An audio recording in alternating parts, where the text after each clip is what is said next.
Okay, we are live. I want to thank Chris so much for setting this up. This is an incredible technical setting here. I've never been in a library like this and live at the same time from my home. So it's all pretty neat.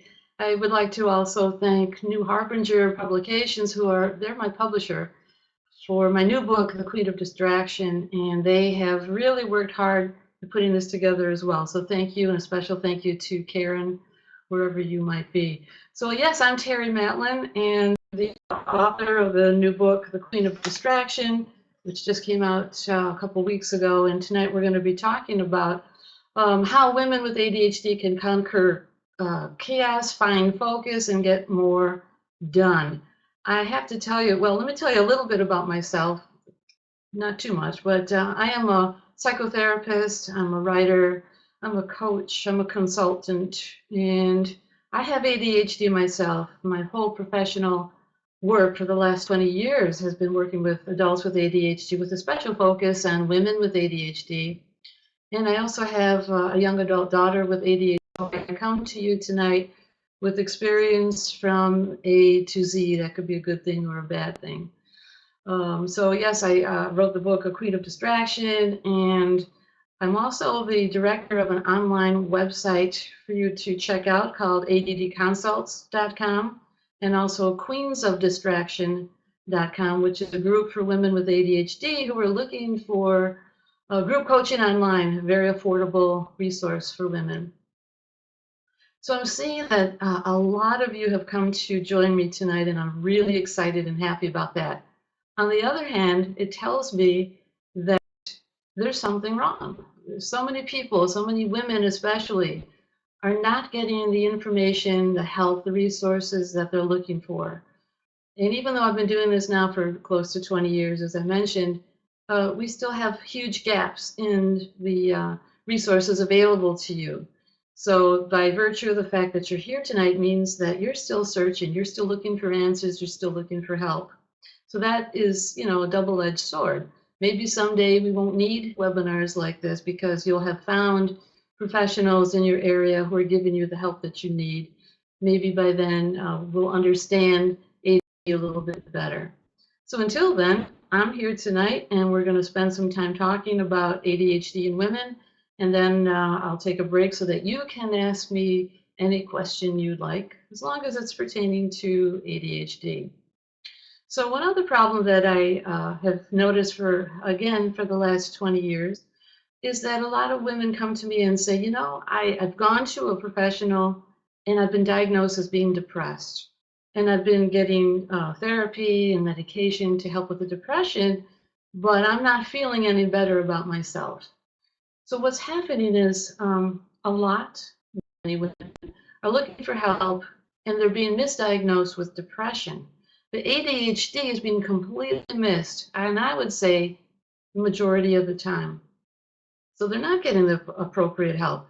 The medication for depression may, help a little bit if there is depression along with your ADHD, but it's not addressing the AD, so the depression continues, anxiety, eating disorders, substance abuse, addictions, all of these things that we see with ADHD, or things that get worse if your ADHD is not treated. So women are saying to me, I'm not getting the appropriate treatment, and then what happens? Women begin to complete failures. Well, why is that? Because we have so many things that we're juggling: issues, time management, clutter, and hypersensitivities. That's another area that I'm going to talk a little bit more about later. But let's get into some general tips. Procrastinating is a huge problem for probably all of us. So what do? We don't know where to start. We don't know how to end. We don't know where to begin. We don't know how to get from A to B. So what I suggest in my book is using what I call the medical triage approach. So like if you're having a heart attack, God forbid, and you end up in the emergency room, you're going to get the attention that you need before someone else who might have a splinter under their toenail. So thinking about the medical triage way, when you have things that you need to do and you don't know where to begin, think about what is imperative, what is happening right now that you must address. Is your electric bill not paying? Lose your electricity tomorrow? Boom, there's your answer. Is it that you need to call Aunt Gladys because it's her birthday next week and you want to have lunch? No, that's not number one on your list. So using that triage model could help you with your procrastinating and figuring out where to start. Well, what about prioritizing? Same thing. What I think we make a big mistake doing is that we look at things. We look at piles. We look at laundry. We look at a dinner table. We look at the clock. It's 5 o'clock. I don't know what to make for dinner.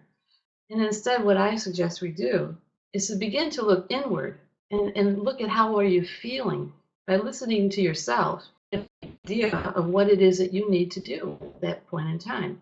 So if you write a list of, say, 5 things that you really want to do, but you can't seem to get yourself to do it, look at your list and look at your list and look at the ones that make you feel sick to your stomach or give you a headache or cause you insomnia. Those are the things that you decide to tackle that day. I know we don't have a whole lot of more time to get into my information because I know we want to open up quickly, but let me just go into a couple of specific tips. One is when you get overwhelmed and you don't know where to begin with a task, I suggest doing something that I call twinning, Twinning. So an example of twinning is when you pair up 2 things together so that one cue leads you to do what you need to be doing. For example, let's say you watch your favorite TV show every Monday night at 8 o'clock. Well, that could be a time for you to do your laundry, 8 o'clock Monday. Okay, that's when I do my laundry. That's twinning. Another specific tip is called the roving eye, and it's not what you think. The roving eye is when you go in the kitchen and you see a glass that belongs in the bathroom and you go into the bathroom. You see something in the bathroom, you end up in the family room and on it goes. Well, that really leaves you with an unclean, messed up kitchen. So one tip for dealing with that would be to, handle your roving eye. You go in the kitchen, you have a paper bag, an empty paper bag or a laundry bin. And when you start cleaning off the clutter from your counter, you throw that stuff in a bag or laundry bin thingy, and you do not leave the kitchen. That's the rule. You cannot leave the kitchen until you're done, and you always use your eyes and you look clockwise or counterclockwise, whichever way you like to go. And you keep going until you've made your full sweep of the kitchen and the counter, decluttering. And whatever else is, if you need to wash the dishes, you do that during your sweep. If you have to wash the floor, you start again in one spot and go all around. You don't look back, you don't leave the room. So that's no more roving eye. Just real quickly, I want to talk about hypersensitivities because I think a lot of you don't know that the things that are bugging the heck out of you are very common things. So like wool, fabrics that are wool that make you itch, tags in the back of your blouse making you itch, things that you smell that nobody else seems to smell, things that you see that no one else seems to be bothered by, like glare in the coming at you through a window can be bothersome. We're assaulted. Our senses are assaulted by these sensory things, and many of you don't realize that is part of your neurology. That's part of your ADHD. So what do? How do you deal with that? Well, you start thinking about what is it that bothers you? Is it smells, certain visual things, tactile things, and you begin to be proactive in avoiding those things. So you may have to ditch your high heels if those are causing aggravation, ditch your wool clothes, go to restaurants that are not so noisy so that you can really relax on edge and you can enjoy your meal because you're not dealing with people walking all around and loud noise from the TV or from the music and that sort of thing. So the sensory thing to wrap up with that is another thing that I have in the book, which is what I call Terry's, Terry's comfort zone. And Terry's comfort zone is something that all of you can do is you find a little corner in your house, it could be in your bedroom, and you throw some pillows or cushions down on the floor, and you put things in the room that make you feel good. It could be music, it could be a tea kettle, and you have some hot tea to calm you down. It could be music sounds streaming from your computer. And this is when you just need to take 5 and get away from the commotion at home or when you're done with work and have your downtime. You tell your family ahead of time, this is what I need my downtime. And what's great about this is you're modeling for the rest of your family ways to calm yourself down so that if you have kids, especially kids with ADHD who may have outbursts and meltdowns, you can make a little sensory room for them, a little comfort zone of their own. And when they see you taking off for 10 minutes to calm down, you might suggest it to them and they may just pick up on it. So I think we've gone 15 minutes now of me blabbing, and there's so much more I'd love to share with you, but that's all in the book that you can get now. And I think we're ready to take questions and answers. Chris the boss, what do you think? I think it was great. Thank you for your presentation. So now it's time to hear from the audience. If you have a question for Terry, please click the raise hand button at the bottom right hand corner of your screen. I'll bring you up to personally ask your question, so please make sure your camera and microphone have been activated.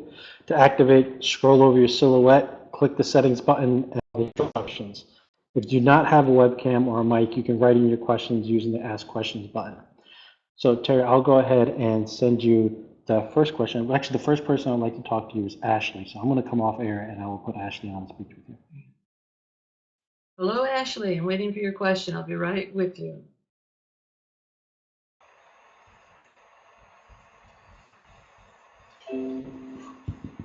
Oh, I see you. Actually, Hi, Ashley. I had a question about there was a lot of feedback, but I fixed it by switching rooms.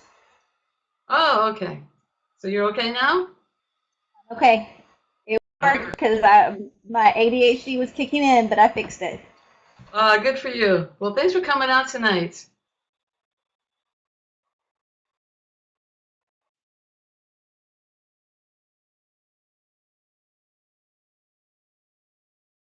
Okay, next question. Hi, I was just wondering what you think about medications. You're Suzanne. Hi, Suzanne. How are you? I'm good. Good. Medications. Now you're talking about medications for ADHD. Correct.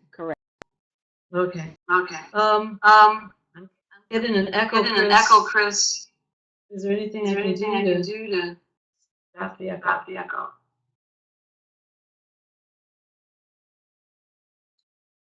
Chris. Well, let me try taking one of these out. That's not helping. Well, let me start off by saying that medication is a very controversial thing for a lot of people in that. Many people don't feel comfortable taking medication.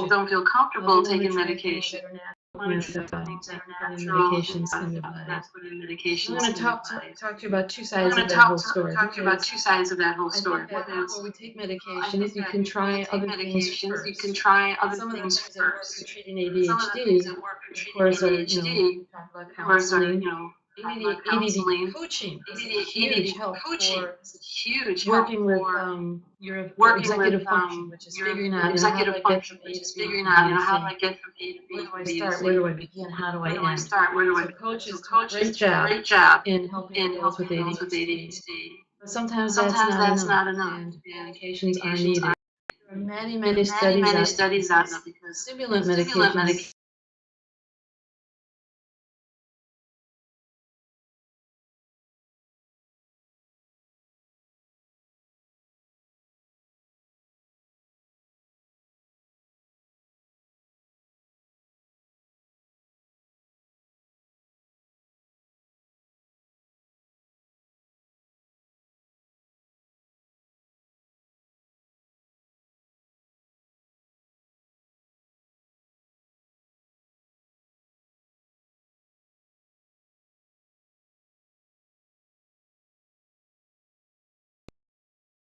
recognize that people are not comfortable with medication. I can only tell you that studies support the fact that medication in combination with counseling and coaching and other kinds of support are extremely helpful in treating ADHD.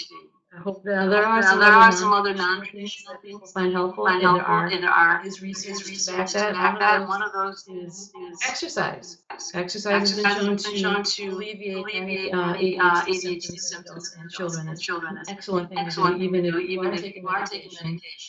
Adding exercise is Meditation. A lot of adults say, how are you expecting to meditate? Well, we have studies that are showing now that meditation is extremely helpful. And before you just ditch that idea, give it yoga. Is shown to be very helpful. I'm not so certain about the yoga. I do yoga that's rather new for me in the last year. I find it extremely helpful as a way to focus and to control my ADHD symptoms. So, two sides to the story, but there is research to back up the efficacy and safety of medication. Not all of medication is stimulant medication, so there are non-stimulant medications as well that you can explore. Your doctor, caveat, I'm not a doctor. Can't prescribe medications. I can't recommend medications. I'm only giving you, my overview. I hope that helps. Thank you.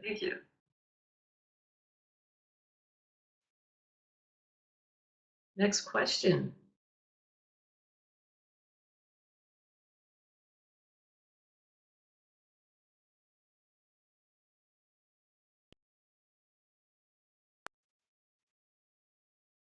I see a question.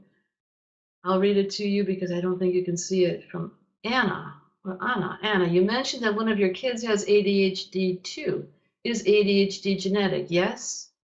However, in my situation, I'm an adoptive mom, so my kids are adopted. But in general, ADHD is highly genetic. In fact, they say it's as genetic as one's height. So if you tend to have tall members of your family, tall parents, kids tend to be tall as well. Same thing with ADHD, highly genetic. If parents have one or both, then I think it's is it 50% or 60% chance that your child will have ADHD. So yes, highly genetic. Next question.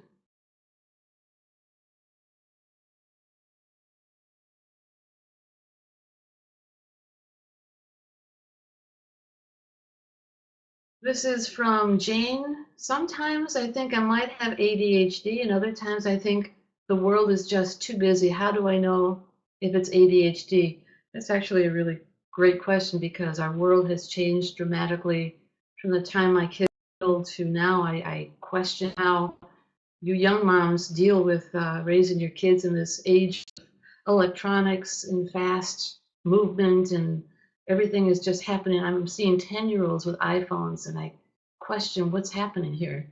So a lot of people feel like they might have ADHD, and they wonder, do I? Because they're overwhelmed. There's too much going on. There's too much input. You have to be somewhere at a certain time. You're taking on more work.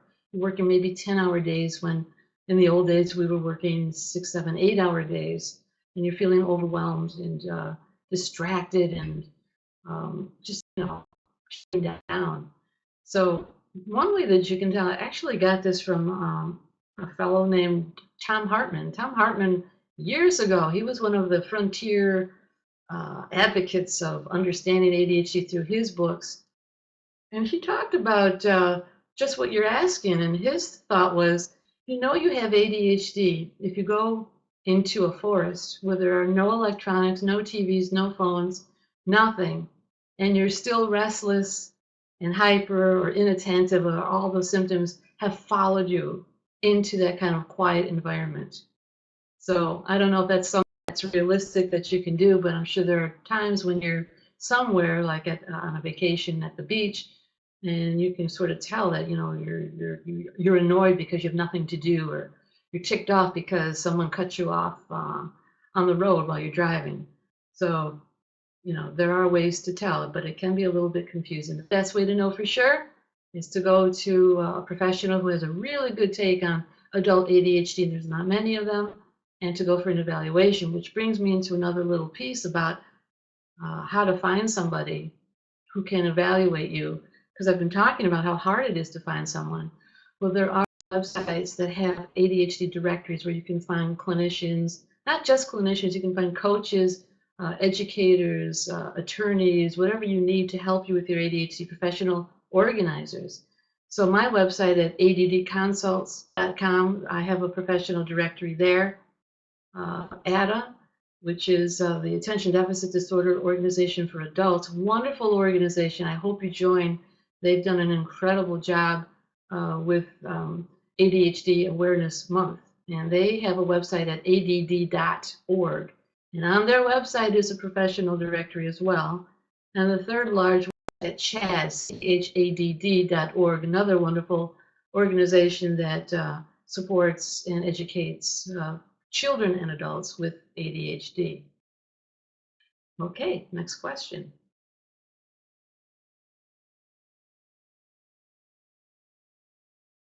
This is from Jennifer. How do you cope when you have ADD and you're homeschooling your children? First of all, I give you a lot of kudos for being able to take that on. That's not something I could do. I used to cheer when that bus came at 30 in the morning to pick up my children. I hope they're not listening. It's very difficult when you have ADHD and you're homeschooling your children, and especially, it doesn't say here whether your kids have ADHD or not, but if you do, there's a chance that one or more of your kids do. How do you cope? You need support, number one. I mean, first of all, is this something you really want to take on? If you're dead serious about this is how you want to educate your children, there are no other options, or anything else, you don't want to deal with the public schools for whatever reason, you need help. You need someone. I know that there's other ways to homeschool, that you can bring teachers in or take your kids to teachers, driving them to their sessions.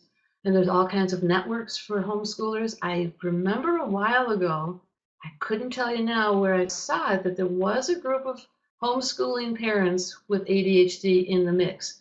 Can't remember now if the parents had ADHD too, but I would do a Google for ADHD and homeschooling and see what comes up. I would also get help for yourself for making sure that you are being adequately treated for your ADHD. Work around your schedule in terms of your internal schedule. Let's say if you're a morning person, you do your best in the morning. Take on the hard of your schooling in the morning and take time off, at the other time of the day where you might not be as clear thinking.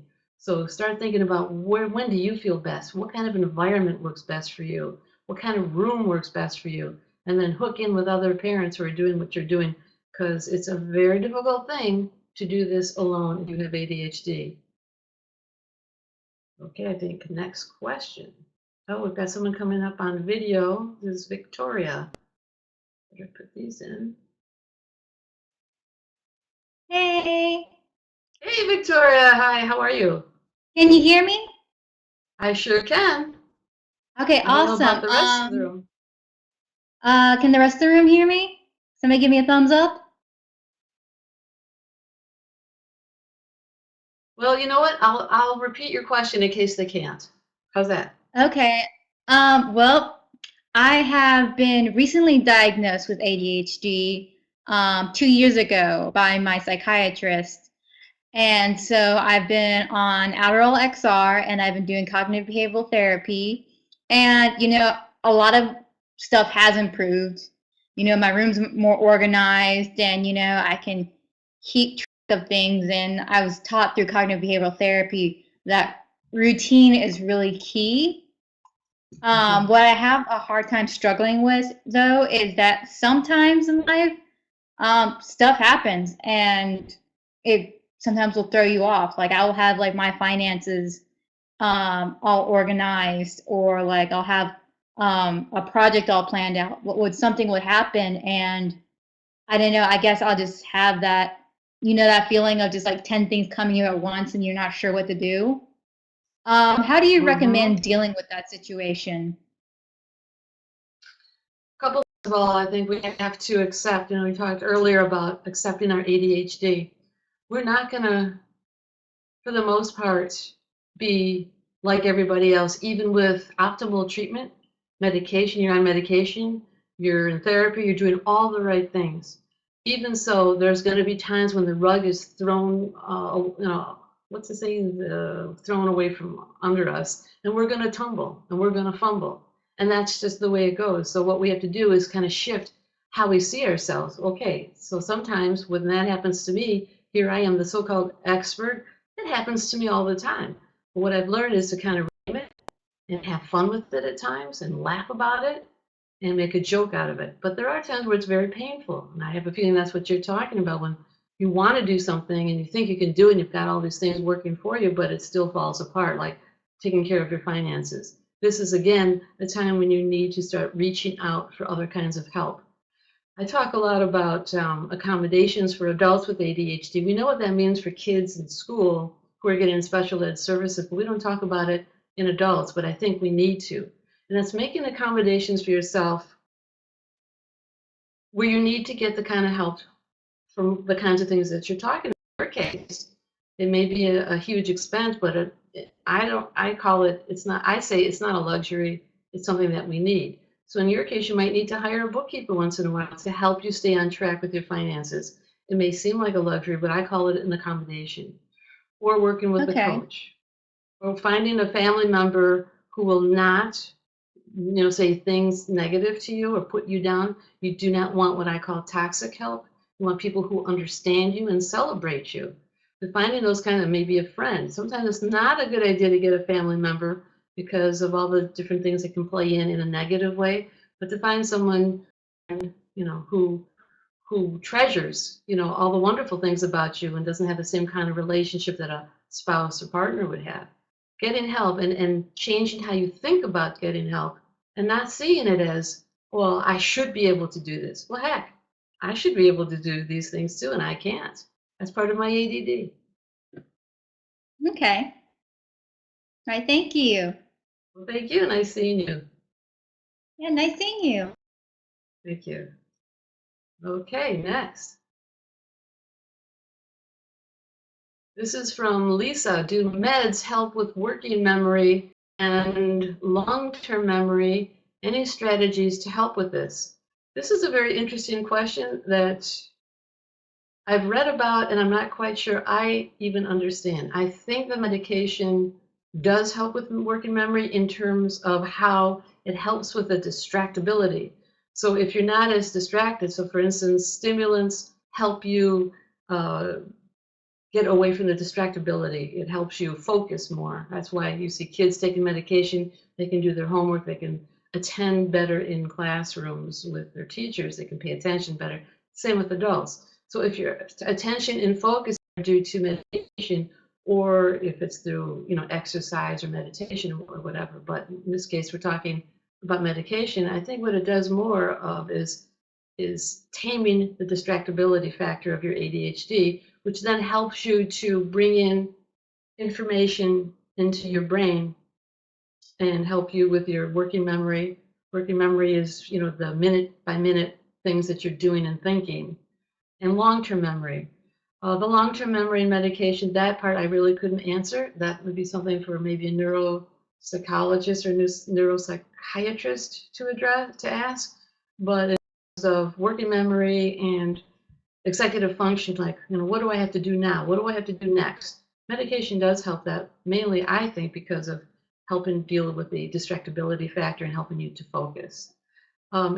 Any strategies to help with this, with working memory and long-term memory? I rely a lot on visual cues. I think that we need to utilize that, just like we do with our kids, especially if you have kids with ADHD. We make lists. When my daughter was young, to this day, she's a young adult now, she's still at home with me, we have lists. We have something called a boogie board, which is like a LED little slate board, and you write on it and you can erase it just by a button. Making lists. Let's say doing laundry is hard for you because there's so many steps. It sounds like it's an easy thing to do, and I would guess 99% of you would be too embarrassed to admit to someone that laundry is hard for you to do. The reason why laundry is hard to do is because of all those different steps. First making a decision. Does this color go with a light or with a dark?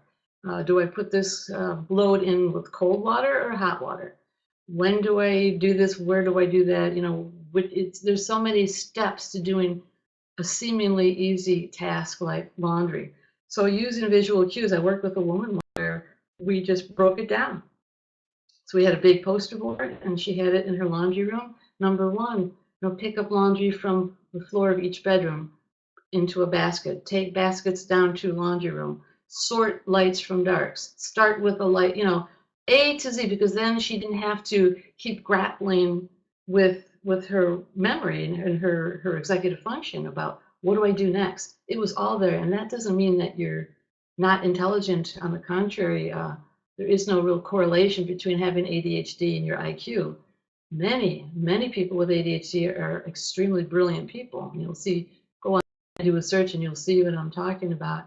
It has nothing to do with your IQ. It's your executive function. It's just your wiring, your brain wiring. So a strategy is usually using visual cues, using timers. For instance, if it's hard for you to switch from one task to another because you get stuck, we get stuck at things. We have a hard time transitioning. So turning on timers, having timers all around the house. Time yourself, I'm going to do this task for 10 minutes because that'll get you going. But then sometimes we get stuck and we can't stop. So have another timer, to tell you when to stop. So visual cues, timers, there's a lot of apps out now. I have a group, my Queens of Distraction group coaching group that we meet online that I mentioned earlier. They're really into the apps, and they've been doing a great job in finding apps that help them with doing things and starting things and helping with procrastination. It's incredible what's out there now. Okay, next question. Fix this. From Tina. What meds are used to treat ADHD? Are some better than others? No, there are not some medications that are better than others. It's what works best for you. So if one medication works great for you, let's say your son or your daughter, and you tried it and it doesn't work well for you, it's because it doesn't work well for you. Every individual reacts differently to a medication. The most common medications used actually are the same ones we use for children, which are stimulants. Adderall, there's Adderall XR, which is long-acting Adderall. Ritalin, there's long-acting Ritalin. They all have these different names, which I haven't, I can't keep up with all of the new ones coming out. But in general, the stimulants, there's, let's see, Adderall, Ritalin, Dexedrine. Oh boy, lots of them. But there's also non-stimulant medications. Strattera is one that's commonly used with some success. I don't see it. Again, I'm not a doctor, so don't quote me, but just from talking to people and my clients, a lot of people don't find Strattera quite as helpful as some of the other medications. And now there's a new whole type of medication that people are using. They're generally used for hypertension. And I can't even tell you the names. I know the medications I used when my daughter was young. Clonidine was one of them. So there are hypertensives that are now being used for ADHD. Medications tend to work more for the hyperactivity component of the ADHD, not so much with attention. So if you have, there's different subtypes, which I'm not going to get into unless the question comes up, of ADHD, but the stimulants seem to cover more ground from what I see of not only the hyperactivity, if you have that, but it also helps with attention and mood stability. So I think that the stimulants are used more so than the non-stimulants, unless you have a problem with chemical dependency. If you're abusing substances, then most cases doctors will stay away from the stimulants, because if used improperly, they can be addictive. If you don't have addictive tendencies or a history of substance abuse, if you're taking the stimulants the way the doctor tells you to, you should be okay. Okay, next question. From Joey, is there anything I can do in the moment when I'm having really bad ADHD symptoms? I'd like to know which symptoms you might be referring to. If they're symptoms of being impulsive, where you're afraid you're going to jump out in the car and drive to the casino and spend the whole night and spend all your money, or is it that you're blowing up with your kids and having a fight, or that you just can't get started? It's such a broad question that's going to be a little hard to answer, but I'll try. So let's say you're talking about you're feeling really worked up and hyped up and spinning, and you have so much energy that you don't know what to do with yourself. That would be the perfect time to get outside and run, take a walk the dog, do something physical. If it's more about inattention or just not being able to get started, again, the exercise, you can even get one of those little trampolines you've seen, like kids use in their exercise trampoline. They're very small, they can fit in any room. Start bouncing. If it's things like paperwork, you can get little fidgets. I actually do have another I have so many websites, but one is myaddstore.com, and you can find fidgets that how much you can see my hands. You put them in your hands and you can squeeze things or pull things, things like silly putty you can use to keep your hands. We find that fidgeting helps to focus. There's actually a book called Fidget to Focus and there's research to back this, that if you're fidgeting with your hands, it helps you to focus more. A lot of different things. Meditation, again, if you're all over the place emotionally, settling down and doing some meditation. If you're not into meditation, going into what I call my comfort room, comfort zone, settling down with quiet music, that sort of thing.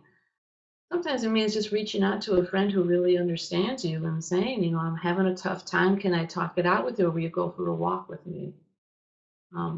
In the morning, we find that if you have some protein in your food, that was an earlier question, like what can we do besides medication? We're finding that high protein breakfast can help you get through the early part of the day better. So, okay, next question.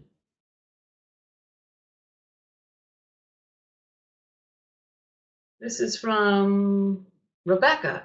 Should we be open in our workplace about our ADHD? What if we are sure that we would not receive accommodations? This is an excellent question. I address a whole chapter to the workplace questions and situations like what you're bringing up. I would say tread very, very carefully. Even, well, the second part of your question answers it to me. It was, what if you were sure that you would not receive accommodations? Then what benefit from if you come out with your ADHD? First of all, most people to this day, like I said earlier, don't understand ADHD. If you have ADHD in the workplace, chances are your boss or coworkers or whomever could use it against you. I would be very, very careful in any circumstance in revealing your ADHD unless you know that there's no other way out unless you ask for accommodations, in which case you do have to disclose it. There are laws out there through the Americans with Disability Act to protect adults with ADHD, but unfortunately, even though they're in place, it's very rare that you win a case against an employer. If you feel that you're being discriminated against because of your ADHD, if they don't offer you accommodations.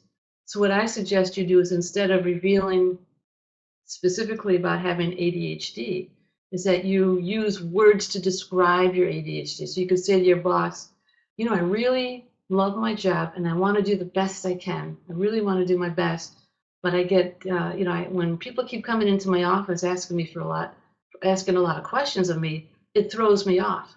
So I'm wondering if I can put a little sign on my door that says, busy or whatever, with the little dial on the clock, busy until 3 o'clock or whatever, at which point then I can talk to people. Or could I change my my office to one that's further down the hall, not near the water fountain, because people are chatting and carrying on at the water fountain and it distracts me and I really want to do my best. So I would use descriptors about your ADHD symptoms that you're having difficulty with, and look online. There's a lot of information online about what kinds of accommodations you can ask for, but I would ask them without disclosing your ADHD if at all possible. Okay, next question.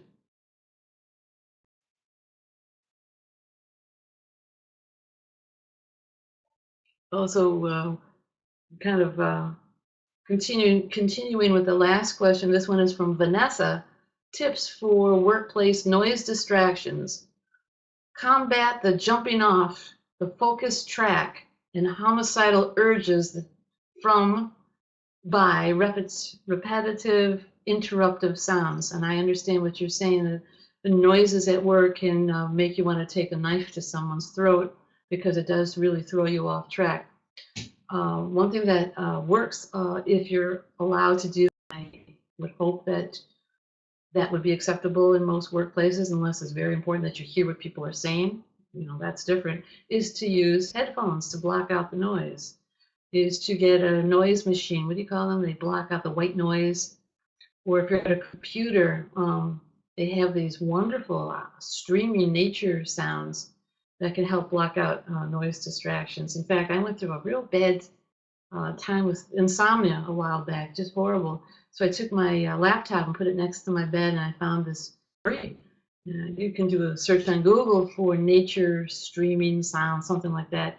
And I found sounds of rain hitting on a tin roof with thunder in the background, which for me is a very calming sound.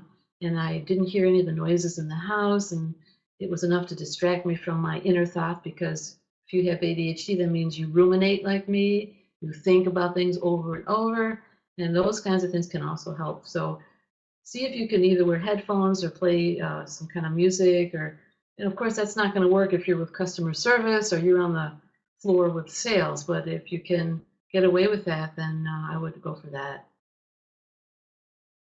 Next question. I think we have just a few, maybe another 5 minutes before we wrap up.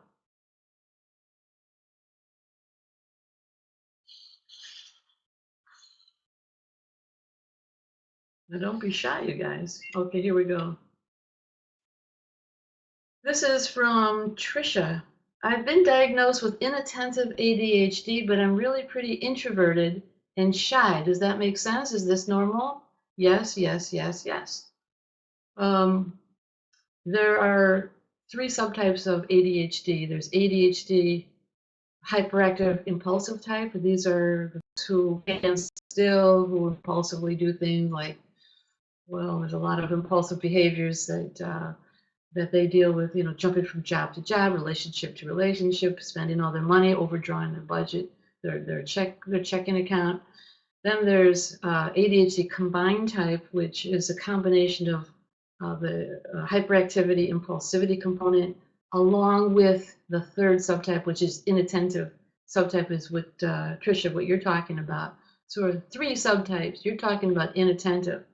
Inattentive subtype, people with inattentive ADHD tend to be more internal people, more quiet, more intuitive, sensitive. You're more artistic. You might like music. You're writers. You're psychotherapists. You don't like to be in a crowd of a lot of people because you're more tenderhearted, more sensitive to criticism. So it would make sense that you would be very introverted and shy, because that's kind of how we describe someone with inattentive ADHD. A lot of like daydreaming goes on. These are, as girls, inattentive girls are the ones that get lost in the shuffle because they don't typically have behavioral problems. They're not acting out their impulsivities. They're not acting out their hyperactivities. You see the boys who are shoving the kid in front of them, or speaking out of turn, or they just jiggling out of their chair until they fall on the floor. Those are the kids that are more likely to get identified as having ADHD. The inattentives, and there are more girls, I think, than boys, more women than men who are inattentive. They get lost in the crowd because they don't exhibit those externalizing behaviors. They're not about to run to a party and go jumping from party to party, or from one relationship to another. So what you're describing, this introversion and shyness, is very commonly seen in inattentive ADHD. You're right on there. You're not abnormal about it. It's something that I would expect to see with someone with inattentive ADHD. So thanks for that question, Tricia. Okay, next question. This is from Emily, and she wants to talk about menopause and ADD, how to deal with mood issues despite good medication and self-care exercise. She's been off HRT, which is hormone replacement therapy, for a year. She's age 52 and she's gone through a surgical menopause. All right, so how do you deal with the mood despite good meds management? I would want to know what good med management means to you. I have a whole chapter in my book on hormonal changes and how that affects symptoms. And I talk about the importance of medical management, because most doctors have no clue how to manage hormonal changes in ADHD symptoms. Sometimes and again, I'm not a doctor, so disclaimer alert. You might want to talk to your doctor about either increasing your ADD medications. You might want to talk to your doctor about his or her opinion on adding an antidepressant. You might want to talk about hormone replacement. I think you're off hormone replacement. Okay. So you might want to talk to the doctor about hormone replacement therapy. I'm not so sure how that works with surgical menopause, but I think that you can still do that, but I'm not a doctor. I don't know. So again, when we talked about exercise, meditation, those things, when you're feeling this way, will help you with your mood. I'm wondering about depression in the way you're talking about this, because you seem to be getting a good handle on self-care and exercise. So I'm just kind of questioning the whole medication part, if there's something more that you can do to alleviate your moodiness. But again, it's other self-care things that I talked about, and that's in the book. Being aware of these things. I don't know if this is something that's ongoing for you, or if there are triggers. If there are triggers, you might want to take a look at what those triggers are and plan ahead. So let's say for some people going on a vacation, which seems like a great thing for anybody, you're a woman with ADHD who's struggling, let's say, with mood issues, that can be a horrible time, because think about it. What goes into planning a trip? Planning the trip, packing, finding care for kids and pets, deciding where to go, what to do. Some people are miserable when they're on vacation because they don't have the structure that they are used to at home. When you lose that structure, then symptoms can get worse. Depression and anxiety can take its place. Okay, so we've got another question. I hope that helped you, Emily. That is a tough question. I would take that to your doctor. This is from Lauren. How do I battle the need to explain everything? I'm not sure what your question means. I have an idea that you might mean that you have a need to over-explain, or you could be meaning that when you do explain things, other people aren't getting it, because maybe your flavor of ADHD makes it hard for you to express yourself, very commonly seen again. It's difficulty with expression. So I'm not sure which way you're going with this. I'm going to go with the first one, your battle to want to explain or maybe over-explain everything, because that's both of those scenarios are very common. I think it takes practice in finding someone who really gets you and understands you and celebrates you. Again, not someone who is toxic, but someone who really cares and wants to help you. You start practicing with them, and ask that person to give you cues. When do you need to stop explaining things? When do you need to stop talking in general? Can you expand on how you need to explain things? Do you need to be more descriptive? Are you too descriptive? So I think that you need someone to help you with this. Seeing a therapist who understands I keep saying this, someone who understands ADHD. I've heard so many horror stories of people working with therapists, good therapists, but they don't know ADHD, and they make you feel worse because they say, just tough it out, or just do it, do the Nike thing. That doesn't work if you have ADHD. So I would say, oh, you're nodding your head that it is about needing to talk too much. So yeah, I would work with someone that you feel safe with, or work with you can work with a coach. A coach can help you with that, or a counselor or a therapist who can help model how to stop yourself. Or if that doesn't work, you can take a rubber band and put it around your wrist. And when you get that sense that you're overdoing it, you give yourself a little snap, take a deep breath. You can even count in your head, count to 20 if you can while you're talking, and say, okay, I have to stop talking now. And say to the person, am I explaining myself well enough, or do I need to go on? So learning this social dance, there's a wonderful book out by Dr. Michelle Novotny called, oh boy, I always forget the title because it's tricky. What does everybody know that I don't? I think that's how it goes. She talks about these things, so you want to, excuse me, pick up her book. Excuse me. Last question, and then we're going to wrap up. Is there a good questionnaire to bring to your first, this is from Carrie, is there a good questionnaire to bring to your first doctor visit that can help in on symptoms that will expedite a diagnosis? A good questionnaire. There are a lot of questionnaires online. Sari Solden, whom I mentioned before, I believe has one on her website. Just go to sarisolden.com, SARISOLDEN.com. And she actually wrote this one up. I think it's wonderful. And get her book. I would go there, and there's a few others that are good, but you have to be careful. Some of them are not so good.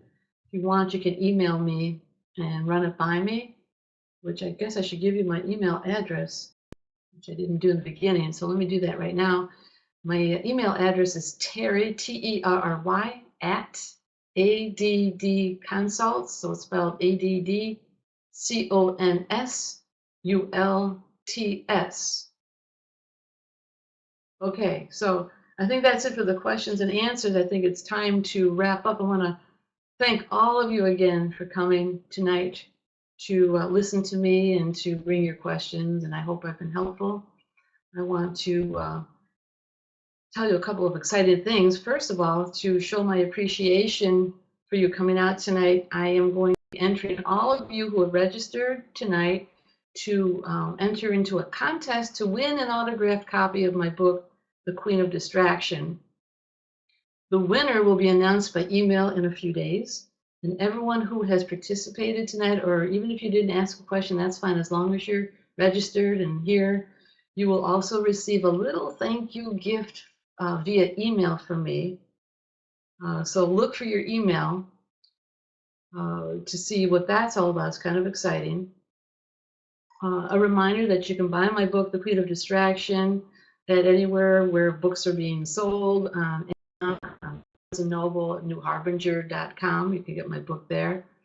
I also want to thank ADA, ADD.org, for their tremendous support of promoting tonight's webinar.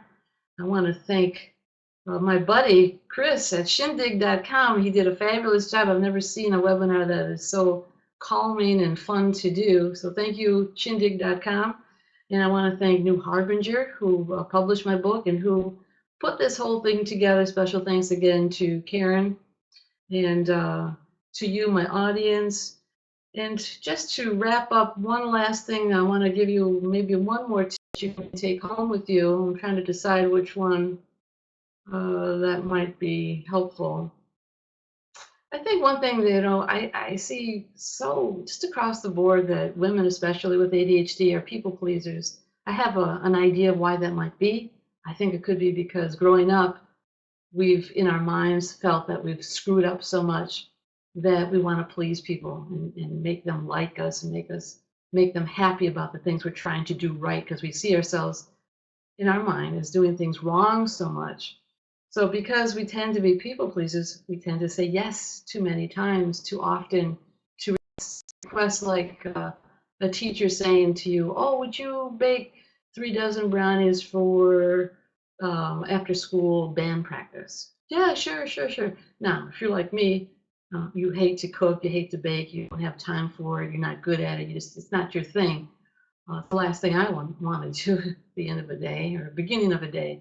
So what I suggest you do is start to retrain yourself to either say, no, I'm really sorry, I can't take this on right now. You don't have to make an explanation. You don't have to make an excuse.